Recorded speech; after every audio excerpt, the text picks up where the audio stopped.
ಮರ್ತಿರ್ಬೋದು ಅದು ಯಾವ ರೀತಿ ಆಗಿದೆ ಅಂತ ಹೇಳ್ಬಿಟ್ಟು. ಅವ್ರಿಗೆ ಬಿ ಫಾರ್ಮ್ ಹೆಂಗೆ ಬಂತು, ಅದನ್ನೆಲ್ಲ ಹೇಗೆ ಗೆದ್ರು, ಅವ್ರಿಗೆ ಹೆಸರು ಹೇಗೆ ಬಂತು ಅನ್ನೋದನ್ನು ಮರ್ತಿರ್ಬೋದು. ಆದರೆ ಅದನ್ನು ನಾವೀಗ ಮತ್ತೆ ನೆನಪಿಸೋಕ್ಕೆ ಇಷ್ಟಪಡ್ತಾ ಇದ್ದೀವಿ. ಅವರು 6 ವರ್ಷಗಳ ಹಿಂದೆ ಈ ಕೋಲಾರ ಲೋಕಸಭಾ ಕ್ಷೇತ್ರಕ್ಕೆ ಹೆಜ್ಜೆ ಇಡಬೇಕಾಗಿದ್ದರೆ ನಮ್ಮ ಕೋಲಾರದ MLA ಮಂಜಣ್ಣ ಅವರು, ಪುತ್ತೂರು ಮಂಜಣ್ಣ ಅವರು ಹಾಗೂ ನಮ್ಮ ಸಚಿವರು ಸುಧಾಕರಣ್ಣ ಅವರು ಕಾಣಲು. ಅವಾಗ ಅವ್ರ ಕಾಲು ಕೈ ಬಿದ್ದು ನಮ್ಮ ಜೋಡೆತ್ತುಗಳೇ ನೀವೇ ನಮಗೆ ದಿಕ್ಕು ಅಂತ ಹೇಳ್ಬಿಟ್ಟು ಅವಾಗ ಗೆದ್ರು. ಈಗ ಇಲ್ಲಿ ಬಂದು ಇಲ್ಲ ಸಲ್ಲದ ಮಾತುಗಳನ್ನು ಮಾತಾಡಿ ಯಾರನ್ನೋ ಕೆರಳಿಸಿ ಮತ್ತೆ ಮೈಲೇಜ್ ತಗೋಬೇಕು ಅಂತ ಹೊರಟಿದ್ದಾರೆ. ಈ ಕ್ಷೇತ್ರ ಜನತರು ಬಹಳ ಬುದ್ಧಿವಂತರಿದ್ದಾರೆ, ಯಾರು ಎಲ್ಲ ಮರೆಯೋದಿಲ್ಲ. ಅವ್ರು ಮರ್ತಿರ್ಬೋದು. ಈಗೇನಾದರೂ ಅಂತ ಮೈಲೇಜ್ ತಗೋಬೇಕು ಅಂತ ಹೊರಟಿದ್ರೆ ಅದಕ್ಕೆ ಸಿಗೋದಿಲ್ಲ, ಅವ್ರು ಮರ್ತೋಗ್ಬೇಕು ಅವೆಲ್ಲ. ಎರಡನೇ ವಿಚಾರ, ಅವರು ಮಾತೆತ್ತರೆ ನಮ್ಮ ಸಂವಿಧಾನದ ಬಗ್ಗೆ ಮಾತಾಡ್ತಾರೆ. ಸಂವಿಧಾನದ ಮೇಲೆ ಗೌರವ ಇರುವಂಥವರು ಮಾಡುವಂಥ ಕೆಲಸಗಳೆಂಥವು, ಎಲ್ಲರನ್ನೂ ಒಗ್ಗೂಡಿಸ್ಕೊಂಡು ಹೋಗುವಂಥ ಕೆಲಸಗಳು ಮಾಡಬೇಕು. ವಕ್ಫ್ ವಿಚಾರ ಅಲ್ಲಿ ಕೋರ್ಟಲ್ಲಿರುವಂಥ ವಿಚಾರ ಅವ್ರಿಗೂ ಗೊತ್ತಿರೋದೆ, ಎಲ್ಲರಿಗೂ ಗೊತ್ತಿರೋದೆ.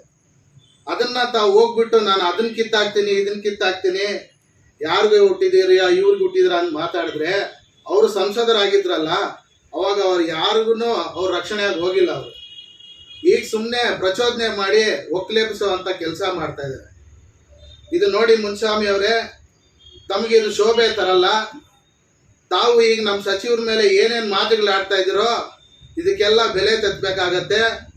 ತಾವು ಮಾತಾಡೋಕ್ಕೆ ಮುಂಚೆ ಯೋಚನೆ ಮಾಡಿ ಯಾರ ಬಗ್ಗೆ ಮಾತಾಡ್ತಾ ಇದ್ದೀರಾ ಅನ್ನೋದನ್ನ ಪದೇ ಪದೇ ಯೋಚನೆ ಮಾಡಿ ಮಾತಾಡಬೇಕಾಗತ್ತೆ. ನಿಮ್ಗೆ ಹೆಂಗೋ ಕೃತಜ್ಞತೆ ಇಲ್ಲ, ಅದನ್ನ ಈಗ ಜನರಲ್ಲಿ ಆ ಪಾಪ ಮುಗ್ಧ ಜನರು ಅವ್ರಿಗೂ ಗೊತ್ತಿಲ್ಲ. ನಾವು ಹೇಳ್ತಾ ಇರೋದೇನೆಂದ್ರೆ ಅವ್ರಿಗೇನು ಕೋರ್ಟ್ಗೆ ಹೋಗ್ಬೇಡಿ ಯಾವುದು ಅಂತ ನಾವು ಹೇಳ್ತಾ ಇಲ್ಲ. ನಿಮ್ಗೆ ಆ ಅಧಿಕಾರ ಇದೆ, ಮ್ಯಾಟರ್ಸ್ ಕೋರ್ಟಲ್ಲಿದೆ, ಲೆಟ್ ಇಟ್ ಡಿಸೈಡ್ ದೇರ್, ಅಲ್ಲೇ ಡಿಸೈಡ್ ಆಗಲಿ. ನೀವು ಯಾಕೆ ಒಕ್ಕಲೇಪಿಸ್ತಾ ಇದ್ದೀರಾ ಜನಗಳನ್ನ? ದಯವಿಟ್ಟು ಈ ಮೀಡಿಯಾ ಮುಖಾಂತರ ಅವ್ರಿಗೂ ಹೇಳ್ತಾ ಇದ್ದೀನಿ, ಇಂಥವ್ರು ನಂಬ್ಕೊಂಡು ನೀವು ಹೋಗ್ಬೇಡಿ, ದಯವಿಟ್ಟು ನಿಮ್ಮನ್ನು ಬೀದಿ ಪಾಲು ಮಾಡಿಬಿಡ್ತಾರೆ. ನೀವೇನಾದ್ರು ಸಂವಿಧಾನ ಮೇಲೆ ಗೌರವ ಇಟ್ಟಿದ್ದೀರಾ, ಸಂವಿಧಾನ ಅಡಿಯಲ್ಲಿ ನೀವು ನಡೆಯಿರಿ, ನಿಮಗೆ ಜಯ ಸಿಗತ್ತೆ. ಇಲ್ಲ ಕಾನೂನು ರೀತಿಯಲ್ಲಿ ಏನು ನಡೆಯುತ್ತೋ ಅದು ನಡೆಯುತ್ತೆ. ಮೂರನೇದಾಗಿ ನಮ್ಮ ಶಾಸಕರನ್ನ ಸಚಿವರನ್ನ ನೀವು ಮತಾಂತರ ಆಗಿ ಅಂತ ಹೇಳ್ತೀರಾ. ನೋಡ್ರಿ ಸ್ವಾಮಿ, ನೀವು ಸಾರ್ವಜನಿಕ ಜೀವನದಲ್ಲಿ ಹೇಗಿರ್ಬೇಕು ಅನ್ನೋದು ಗೊತ್ತಿದೆಯೋ ಗೊತ್ತಿಲ್ವೋ? ನಾವು ಚುನಾಯಿತ ಪ್ರತಿನಿಧಿಗಳಾಗಿ ಆಯ್ಕೆ ಆಗಿದ್ದೀವಿ ಅಂದರೆ ನಾವು ಎಲ್ಲ ಧರ್ಮಕ್ಕೂ ಸೇರಿದಂಥವ್ರೆ. ಹಿಂದೂನೂ ಹೌದು, ಮುಸಲ್ಮಾನರು ಹೌದು, ಸಿಖ್ರು ಹೌದು, ಜೈನರು ಹೌದು, ಎಲ್ಲರೂ ಹೌದು. ನಾವು ಒನ್ಸ್ ಚುನಾಯಿತ ಪ್ರತಿನಿಧಿಗಾಗಿ ಬಂದಿದ್ದೀವಿ ಅಂದರೆ ಎಲ್ಲ ಧರ್ಮಕ್ಕೂ ಸೇರಿರೋವಂಥವ್ರೆ. ಎಸ್, ನಾವು ಕನ್ವರ್ಟ್ ಆಗಿರೋವ್ರೆ. ಮುಸಲ್ಮಾನರಾಗಿ ಕನ್ವರ್ಟು ಆಗ್ತೀವಿ, ದಲಿತರಾಗೂ ಕನ್ವರ್ಟ್ ಆಗ್ತೀವಿ, ಎಲ್ಲರಿಗೂ ರಕ್ಷಣೆ ಆಗಿರ್ತೀವಿ. ನಮ್ಮ ಸಚಿವರು ನಿಂತಿರೋದು ನ್ಯಾಯದ ಪರವಾಗಿ, ಯಾವುದೇ ಒಂದು ಧರ್ಮದ ಪರವಾಗಿ ಅಲ್ಲ. ದಯವಿಟ್ಟು ತಾವು ತಿಳ್ಕೊಂಡು ಮಾತಾಡಬೇಕು. ಇನ್ನೊಂದ್ಸತಿ ಇದೇ ರಿಪೀಟ್ ಆದರೆ ಭಾರಿ ಬೆಲೆ ತತ್ತಬೇಕಾಗತ್ತೆ. ದಯವಿಟ್ಟು ಹುಷಾರಾಗಿ ಮಾತಾಡಿ. ಎಲ್ಲ ಕಡೆ ಒಂದು ಹೋರಾಟಗಳನ್ನ ಅವರ ಒಂದು ರಾಜಕೀಯ ತೆವಳಿಗಾಗಿ ಮಾಡ್ತಾ ಇರ್ತಕ್ಕಂಥದ್ದು ತಾವೆಲ್ಲ ಗಮನಿಸ್ತಾ ಇದ್ದೀರಾ. ಆದ್ರೆ ಇಲ್ಲಿ ನಾನು ನಮ್ಮ ಕ್ಷೇತ್ರದ ಮಟ್ಟಿಗೆ, ಚಿಂತಾಮಣಿ ವಿಧಾನಸಭಾ ಕ್ಷೇತ್ರದ ಮಟ್ಟಿಗೆ ಹೇಳೋದಾದ್ರೆ, ಇಲ್ಲಿ ಎಷ್ಟೋ ವರ್ಷಗಳಿಂದ ಅನ್ಯೋನ್ಯವಾಗಿ ಅಣ್ಣ ತಮ್ಮಂದರ ರೀತಿಯಲ್ಲಿ ಬಹಳ ಸಹೋದರತ್ವದಿಂದ ಹಿಂದೂ ಮುಸ್ಲಿಂ ಬಾಂಧವರು ಇಲ್ಲಿ ಜೀವನವನ್ನ ಸಾಗಿಸ್ತಾ ಇದ್ದಾರೆ. ಎಂತ ಕಡೆ ಕೋಮುಗಲಭೆಗಳಾಗಿದ್ರು ಸಹ ಚಿಂತಾಮಣಿಯಲ್ಲಿ ಕೋಮುಗಲಭೆ ಆಗಿರ್ತಕ್ಕಂಥದ್ದು, ಹಿಂದೂ ಮುಸ್ಲಿಂ ಗಲಾಟೆ ಆಗಿರ್ತಕ್ಕಂಥದ್ದು ಇತಿಹಾಸ ಇಲ್ಲ. ಯಾಕಂತ ಹೇಳಿದ್ರೆ ಇಲ್ಲಿ ದೊಡ್ಡ ಆಶೀರ್ವಾದ ಏನಿತ್ತು ಅಂತ ಹೇಳಿದ್ರೆ ಅಮ್ಮಜಾನ್ ಬಾವಜಾನ್ ದರ್ಗಾ, ಮುರ್ಮಲಾ ದರ್ಗಾ. ಇಡೀ ಭಾರತ ದೇಶದ ಎಲ್ಲ ರಾಜ್ಯದ ಮೂಲೆ ಮೂಲೆಗಳಿಂದ ದರ್ಗಾಗೆ ಬರ್ತಾರೆ. ಅದು ಬರೀ ಮುಸಲ್ಮಾನರಲ್ಲ, ಹಿಂದೂ ಭಕ್ತರು ಕೂಡ ಬರ್ತಾರೆ. ನಾವೆಲ್ಲ ಇವತ್ತು ಹೆಮ್ಮೆಯಿಂದ ಹೇಳ್ಕೊಂತ ಇದ್ದೇವೆ, ನಾವು ಹಿಂದೂ ಧರ್ಮದಲ್ಲಿ ಹುಟ್ಟಿದ್ದೇವೆ, ನಾವು ಹಿಂದೂಗಳಾಗೇ ಇದ್ದೇವೆ, ಇವತ್ತು ಹಿಂದೂಗಳಾಗಿ ಬದುಕ್ತಾ ಇದ್ದೇವೆ. ಆದ್ರೆ ನಮಗೆ ಅಮ್ಮಜಾನ್ ಬಾವಜಾನ್ ದರ್ಗಾ ಅಂತ ಹೇಳಿದ್ರೆ ವಿಶೇಷವಾದಂತ ಒಂದು ಭಕ್ತಿ ಇವತ್ತು ನಾವು ಇಟ್ಕೊಂಡಿದ್ದೇವೆ. ಇವತ್ತು ನೀವು ಒಂದು ಜವಾಬ್ದಾರಿಯುತ ಸ್ಥಾನದಲ್ಲಿ ಇರ್ತಕ್ಕಂಥ ಮಾಜಿ ಸಂಸದರು ಮುನ್ಸ್ವಾಮಿ ಅವರು ಇವತ್ತು ಪದೇ ಪದೇ ಚಿಂತಾಮಣಿಗೆ ನೀವು ಭೇಟಿಯನ್ನ ಕೊಟ್ಟು ಇಲ್ಲಿ ಜಾತಿಗಳ ಮಧ್ಯೆ, ಧರ್ಮಗಳ ಮಧ್ಯೆ ನೀವು ಬೆಂಕಿಯನ್ನ ಇಟ್ಟು ಅದರಲ್ಲಿ ಇವತ್ತು ನೀವು ಬೆಳೆ ಬೇಯಿಸ್ಕೋಬೇಕು ಅನ್ನೋ ಒಂದು ಯೋಚನೆ ಮಾಡ್ತಾ ಇದ್ದೀರಲ್ಲ, ಇದು ನಿಮ್ಗೆ ಎಷ್ಟು ಮಟ್ಟಿಗೆ ಶೋಭೆ ತರುತ್ತೆ ಅಂತೇಳಿ ಇವತ್ತು ಪ್ರಶ್ನೆ ಮಾಡಕ್ಕೆ ಹೊರಟಿದ್ದೇವೆ. ಇವತ್ತು ನಾವು ಪ್ರಜ್ಞಾವಂತ ನಾಗರಿಕರು ಎಲ್ಲರೂ ಇವತ್ತು ಯೋಚನೆ ಮಾಡಬೇಕಾಗಿದೆ. ಇವತ್ತು ಏನಾಗ್ತಾ ಇದೆ ಇವತ್ತು ಚಿಂತಾಮಣಿ ತಾಲೂಕಿನಲ್ಲಿ? ಎಲ್ಲೋ ಗುಲ್ಬರ್ಗದಲ್ಲಿ ಕುತ್ಕೊಂಡು, ಎಲ್ಲೋ ಬೆಳಗಾಮಲ್ಲಿ ಕುತ್ಕೊಂಡು ಇವತ್ತು ಇಲ್ಲಿ ಮಾಧ್ಯಮಗಳಲ್ಲಿ ಬಿತ್ತರವಾಗಿರ್ತಕ್ಕಂಥ ಸುದ್ದಿಗಳನ್ನ ನೋಡಿದ್ರೆ ಏನ್ ಅನ್ಕೋಬೇಕು ಅಲ್ಲಿರ್ತಕ್ಕಂಥ ಹಿಂದೂಗಳು? ಯಾಕೆ ಅಪಪ್ರಚಾರವನ್ನ ಮಾಡ್ತಾ ಇದ್ದೀರಾ? ಯಾಕೆ ಇವತ್ತು ನಿಮ್ಮ ಗೆಲುವಿಗೆ ನೀವು ಇವತ್ತೇನು ರಾಜಕಾರಣದಲ್ಲಿ ಇವತ್ತು ಬೆಳಿಬೇಕಾಗಿದೆ, ಇವತ್ತೇನು ಸಂಸದರ ಆಗಿದ್ರಿ ನೀವು ಹಿಂದೆ ಅಂತ ಹೇಳಿದ್ರೆ ಅದಕ್ಕೆ ಕೊಡುಗೆ ಯಾರು? ಆ ಕೊಡುಗೆ ಕೊಟ್ಟಂತವರು ಇವತ್ತಿನ ಉನ್ನತ ಶಿಕ್ಷಣ ಸಚಿವರು, ಜನಪ್ರಿಯ ಶಾಸಕರಾಗಿರ್ತಕ್ಕಂಥ ಅಣ್ಣ ಡಾಕ್ಟರ್ MC ಸುಧಾಕರ್ ಅವರು ನಿಮ್ಗೆ ಅವರ ಭಿಕ್ಷೆಯಿಂದ ನೀವು ಇವತ್ತು ಸಂಸದರಾಗಿ ಆಯ್ಕೆ ಆದ್ರಿ. ಆದ್ರೆ ತದನಂತರ ನಿಮ್ಮ ನಡವಳಿಕೆಗಳೇನಾಯ್ತು? ಕೋಲಾರ್ನಲ್ಲಿ ಬೆಂಕಿ ಇಟ್ರಿ, ಮಾತೆತ್ತಿದ್ರೆ ನೀವು ಕ್ಲಾಕ್ ಟವರ್ ಕಡೆ ಹೋಗ್ತೀರಾ.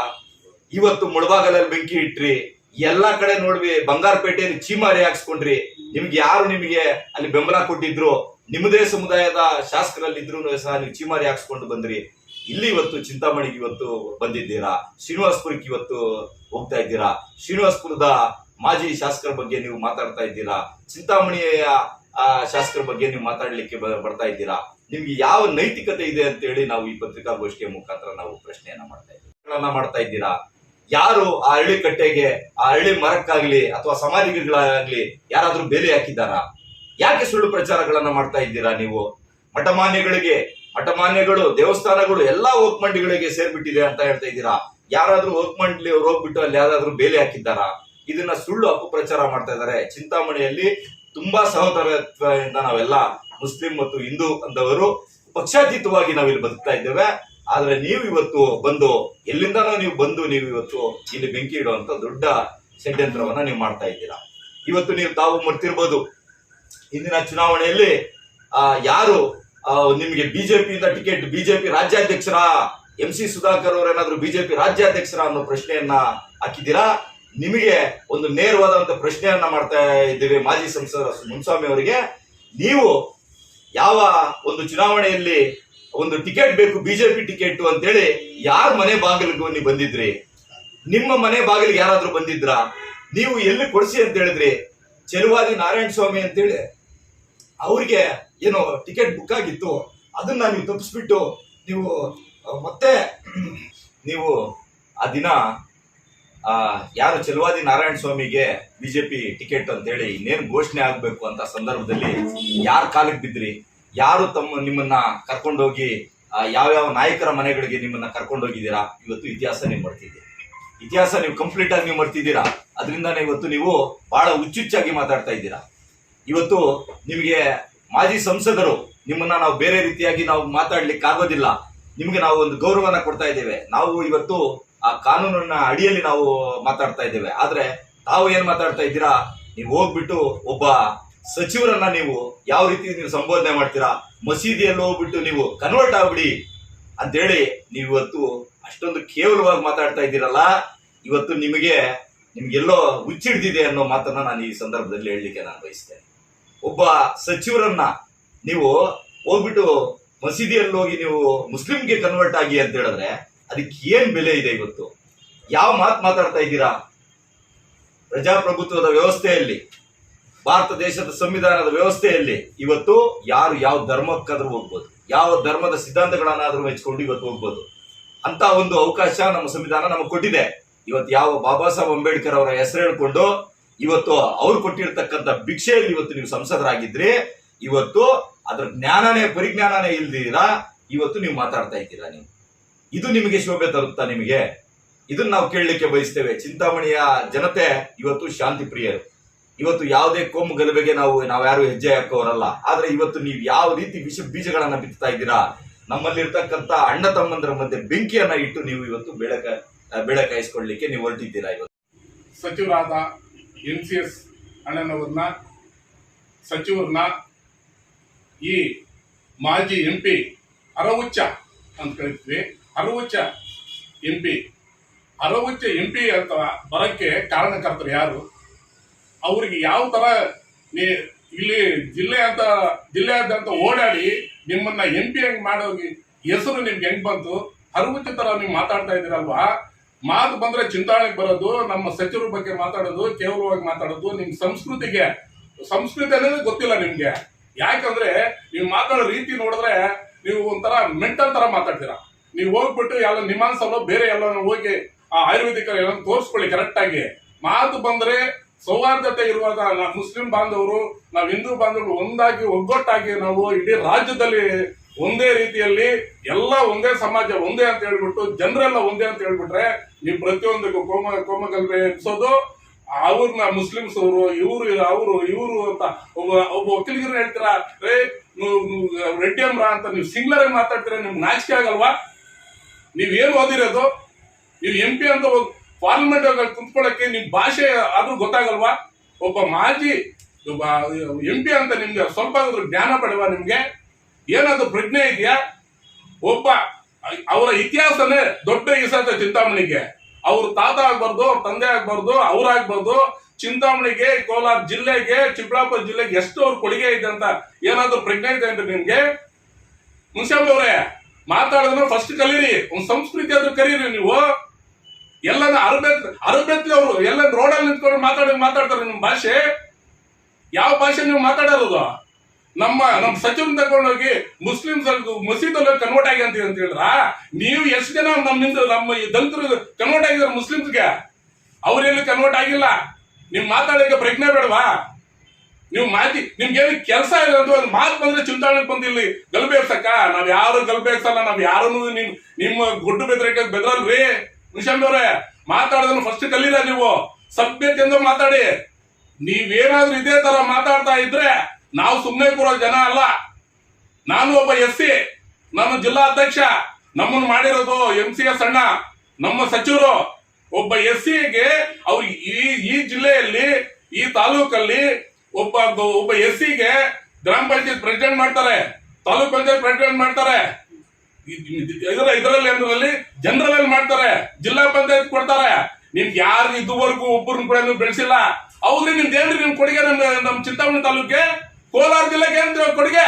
ಶೂನ್ಯ. ನಿಮ್ದು ಬಂದಿದ್ದ 5 ವರ್ಷದಲ್ಲಿ ನಿಮ್ಗೆ ಮತ್ತೆ ಬಿ ಫಾರಂ ಕೊಡ್ಲಿಲ್ಲ. ಅರ್ಗುಚ್ಚ ತರ ನೋಡ್ಬಿಟ್ಟು ನಿಮ್ಮ ಹೈಕಮಾಂಡ್ ಕೊಟ್ರೆ ಏನಾಗುತ್ತೋ, ಕೋಲಾರ ಜಿಲ್ಲೆ ಏನಾಗುತ್ತೋ, ಅದು ಹಾಳಾಗುತ್ತೆ ಅಂತ ಹೇಳ್ಬಿಟ್ಟು ನಿಮ್ಗೆ ಮಾನ ಮರ್ಯಾದೆಯಿಂದ ಆ ಬಿ ಫಾರಂ ತಗೊಳ್ಕೊಳಕ್ಕೆ ಯೋಗ್ಯತೆ ಇಲ್ಲ. ನಿಮ್ಗೆ ತಗೊಂಬನ್ನಿ, ನಿಮ್ ತಾಕತ್ತಿದ್ರೆ ಬಿ ಫಾರಂ ತಗೊಂಬನ್ರಿ. ಮಲ್ಲೇಶ್ ಬಾಬುನ ರಾಜೀನಾಮೆ ಕೊಡಿಸಿ ಗೆಲ್ಸಿ ನೋಡೋಣ. ಆವಾಗ ನೀವು ಗೆಲ್ರಿ ನೋಡೋಣ. ನಮ್ಮ ಅಣ್ಣನ್ ಬೈತೀರ ನೀವು, ಏಕೋಚನ್ ಬೈತೀರನ್ರಿ. ಮುನ್ಸ್ವಾಮಿ ಅವ್ರೆ, ಹುಷಾರ್. ಇದೇ ರೀತಿ ಏನೋ ರಿಪೀಟ್ ಆಯ್ತ್ರೆ ಮತ್ತೆ ನಿಮ್ ಚಿಂತಾಮಣಿಯಲ್ಲಿ ಕಾಲಿಡ್ಸಕ್ಕೆ ಬಿಡಲ್ಲ. ಏನ್ ಅನ್ಕೊಂಡಿದ್ರು ನಮ್ಮನ್ನ? ಅವರು ಬಿ ಫಾರಂ ನಿಮಗ್ ಬರ್ದಿಲ್ಲ. ಬರ್ದಿದ್ದು ಚಲೋದಿ ನಾರಾಯಣಸ್ವಾಮಿಗೆ. ಅದನ್ನ ಕೇಳಿ ಬೀಡಿ ನಮ್ಮ ಅಣ್ಣ ಅವರು, ನಮ್ಮ ಸಚಿವರು ನಿಮ್ ಕೊಟ್ಬಿಟ್ಟು ತಾಲೂಕೆಲ್ಲ ಓಡಾಡಿ, ಡಿಸ್ಟ್ರಿಕ್ಟ್ ಎಲ್ಲ ಓಡಿ, ಅವ್ರು ಪಬ್ಲಿಕ್, ಅವ್ರು ಇಂಡಿಪೆಂಡೆಂಟ್ ಇದ್ರು. ಇವಾಗ ಸಿದ್ದರಾಮಯ್ಯ ಬೈತೀರಾ ನಿಮ್ ಯೋಗ್ಯತೆಗೆ? ಈ ನಡುವೆ ನಡೀತಾ ಇರುವಂತ ವಿಚಾರ ತಮ್ಮೆಲ್ಲರ ಗಮನಕ್ಕೆ ಇದೆ. ಈಗೇನೋ ವಕ್ಫ್ ಆಸ್ತಿ ವಿಚಾರವಾಗಿ ಮಾನ್ಯ ಮಾಜಿ ಸಂಸದರು ಮುನ್ಸ್ವಾಮಣ್ಣನವರು ಬಂದು ಸುಮ್ಮನೆ ಗಲಾಟೆ ಮಾಡಿ ಎಲ್ಲಾರ್ಗೂ ಬೆದರಿಸೋದು, ಎಲ್ಲಾರನ್ನೂ ಬೈಯೋದು ಎಲ್ಲ ಮಾಡ್ತಾ ಇದ್ದಾರೆ. ಈ ವಿಚಾರವಾಗಿ ನಾನು ಅವ್ರಿಗೆ ಹೇಳೋದಿಷ್ಟೇ, ಈಗ ನಮ್ಮ ಸುಧಾಕರ್ ಅಣ್ಣನವರ ಸಪೋರ್ಟೇ ಇಲ್ಲ. ಅವ್ರು ಯಾರನ್ನೋ ಸೋಲ್ಸಕ್ ಹೋಗಿ ನನ್ನನ್ನು ಗೆಲ್ಸಿದ್ದಾರೆ, ಅವ್ರೇನು ನಮ್ಗೆ ಬೇಕು ಅಂತ ವೋಟ್ ಹಾಕಿಲ್ಲ ಅಂತ ಹೇಳ್ತೀರಲ್ವಾ? ಸರಿ, ಆಗ ನಮ್ಮ ಸುಧಾಕರ್ ಅಣ್ಣನವರು ಇಂಡಿಪೆಂಡೆಂಟ್ ಪಕ್ಷದಲ್ಲೇ ಇದ್ರು. ನೀವ್ ಯಾಕೆ ಬಂದು ನಮ್ಮ ಸುಧಾಕರ್ ಅಣ್ಣನವರ ಸಹಾಯ ಕೇಳಿದ್ರಿ? ನಿಮ್ಗೆ ಅಷ್ಟು ನೀವು ಗೆಲ್ತೀವಿ ಅನ್ನೋ ಮನೋಭಾವ ಇದ್ರೆ ಯಾಕೆ ಅವ್ರ ಸಹಾಯ ಪಡ್ಕೊಂಡ್ರಿ? ಅವ್ರ ಸಹಾಯ ಪಡ್ಕೊಂಡು ಗೆದ್ದಿದ್ದೀರಾ, ಈಗ ಕಾಲು ಎಳೆಯುವಂತ ಕೆಲಸ ಮಾಡ್ತಾ ಇದ್ದೀರಾ. ಇದು ನಿಮ್ಗೆ ಶೋಭೆ ತರ ಅಂತದಲ್ಲ. ಮತ್ತೊಂದು ವಿಚಾರ ಏನಂದ್ರೆ, ನಮ್ಮ BJP MLA ಅಭ್ಯರ್ಥಿಯಾದ ಗೋಪಿ ಅವರು ಹೇಳ್ತಾರೆ, ನಮ್ಮ ಮುನ್ಸ್ವಾಮಿ ಅವರ ಸಹಾಯದಿಂದ 3ನೇ ಬಾರಿ ಶಾಸಕರಾಗಿ ಸುಧಾಕರ್ ಅಣ್ಣನವ್ರು ಗೆದ್ದಿದ್ದಾರೆ. 2 ಸಲ ಸೋತಿದ್ರು, ಮುನ್ಸ್ವಾಮಿ ಅವ್ರ ಸಹಾಯ ಮಾಡಿದ್ದಕ್ಕೆ ಗೆದ್ದಿದ್ದಾರೆ ಅಂತ ಹೇಳ್ತೀರಾ? ನೋಡ್ರಿ ಗೋಪಿ ಅವರೇ, ಯಾರ ಸಹಾಯದಿಂದನೂ ನಾವು ಗೆದ್ದಿಲ್ಲ. ಚಿಂತಾಮಣಿ ಜನತೆಯ ಆಶೀರ್ವಾದದಿಂದ ನಾವು ಗೆದ್ದಿರೋದು. ಯಾವ ಮುನ್ಸ್ವಾಮಿ ಅವ್ರ ಸಪೋರ್ಟು ನಮಗ್ ಮಾಡಿಲ್ಲ. ಇನ್ನ ನಮ್ಮ ಸುಧಾಕರ್ ಅಣ್ಣನವರ ಸಪೋರ್ಟು ಮುನ್ಸ್ವಾಮಿ ಅವರು ತಗೊಂಡು MP ಆಗಿದ್ದಾರೆ. ನಾವು ಎಲೆಕ್ಷನ್ ಕಂಟೆಸ್ಟ್, ನಮ್ಮ ಸುಧಾಕರ್ ಅಣ್ಣನವರು ಎಲೆಕ್ಷನ್ ಕಂಟೆಸ್ಟ್ ಮಾಡೋ ಟೈಮಲ್ಲಿ ಕಾಂಗ್ರೆಸ್ ಅಲ್ಲಿ ನಿಂತ್ಕೊಂಡಾಗ ಮುನ್ಸ್ವಾಮಿ ಅವರಿಂದ ನಮ್ಗೆ ಯಾವುದು ಸಹಾಯ ಆಗಿಲ್ಲ. ದಯವಿಟ್ಟು ಈ ಸಮಾಜನ ಒಡೆಯುವಂತ ಕೆಲಸ, ನಾವು ಮುಸಲ್ಮಾನ ಬಂದ್ರು ನಾವು ಅಣ್ಣ ತಮ್ಮಂದಿರಂತೆ ಬಾಳ್ತಾ ಇದ್ದೀವಿ. ಸಮಾಜನ ಒಡೆಯುವಂತ ಕೆಲಸ ದಯವಿಟ್ಟು ಮಾಡಬೇಡಿ. ಇದು ನಿಮ್ಗೆ ಶೋಭೆ ತರುವಂತದಲ್ಲ. ಇನ್ನೊಂದು ಬಾರಿ ನಮ್ಮ ಸಚಿವರ ಬಗ್ಗೆ ಏನಾದ್ರೂ ಹಗುರವಾಗಿ ಮಾತಾಡಿದ್ರೆ ನಾವೆಲ್ಲ ಕಾಂಗ್ರೆಸ್ ಪಕ್ಷದಿಂದ ಎಲ್ಲರೂ ಸೇರಿ ಉಗ್ರ ಹೋರಾಟ ಮಾಡಬೇಕಾಗುತ್ತೆ. ಇದೇ ನಮ್ಮ ಎಚ್ಚರಿಕೆ. ಈ ಕಾಂಗ್ರೆಸ್ ಪಕ್ಷ ಲೀಡರ್ಗಳೇ ಮಾಡಿದ್ದು. ಹುಷಾರ್, ಇದೇನಾದ್ರೂ ಇನ್ನೊಂದ್ಸಲಿ ಏನಾದ್ರೂ ರಿಪೀಟ್ ಆಗಿದ್ರೆ ನಿಮ್ ಮಾನ ಮರ್ಯಾದೆ ಇರಲ್ಲ. ಚಪ್ಪಲಿ ಯಾರು ಹಾಕ್ತಿರಿ ನೋಡ್ಕೊಂಡಿರಿ, ಇದೆ ಚಪ್ಪಲಿ ಯಾರು ಹಾಕ್ತಿರಿ. ನಾವೇನ್ ಕಾಂಗ್ರೆಸ್ ಸುಮ್ನೆ ಇರಲ್ಲ. ನೀವು ಮಾತಾಡೋದಕ್ಕೆಲ್ಲ ನಾವೇನು ಕೈ ಕೊಟ್ಕೊಂಡು ಬಳಿಯಾಗ ಹಾಕೊಂಡಿಲ್ಲ ರೀ. ಮುನ್ಷಮ್ಮನವ್ರೆ, ಮಾತಾಡೋದನ್ನ ನಯವಾಗಿ ಸಂಸ್ಕೃತಿಯಲ್ಲಿ ಒಳ್ಳೆ ರೀತಿಯಲ್ಲಿ ಮಾತಾಡಿ ದಯವಿಟ್ಟು. ಮಿಕ್ಕ ಬೇರೆ ತರ ಏನಾರ ನಮ್ಮ ಸಚಿವ ತಂಟೆಗೆ ಬಂದ್ರೆ, ಏನಾದ್ರು ಮೀಡಿಯಾದಲ್ಲಿ ಆ ತರ ಈ ತರ ಬಂದ್ರೆ, ಮತ್ತೆ ನಮ್ಮ ಕಾರ್ಯಕರ್ತರು, ನಮ್ಮ ಲೀಡರ್ಗಳು ಬೇರೆ ತರ ಉಗ್ರ ಹೋರಾಟಕ್ಕೆ ಹೋಗುತ್ತೆ. ಕೋಮಗಲಭೆ ನೀವೇ ಸೃಷ್ಟಿ ಮಾಡಿದಂತ ಹೆಸರುವಾಗುತ್ತೆ. ನಿಮ್ ಕಡೆ ಮಾತಾಗಿ ಹೇಳ್ತಾ ಇದ್ದೀವಿ, ಏನು ಮಾತಾಡ್ಬೇಕು ಸಭ್ಯತೆ ಮಾತಾಡಿ ಅಂತ ನಾವು ಎಚ್ಚರಿಕೆ ಕೊಡ್ತಾ ಇದ್ವಿ.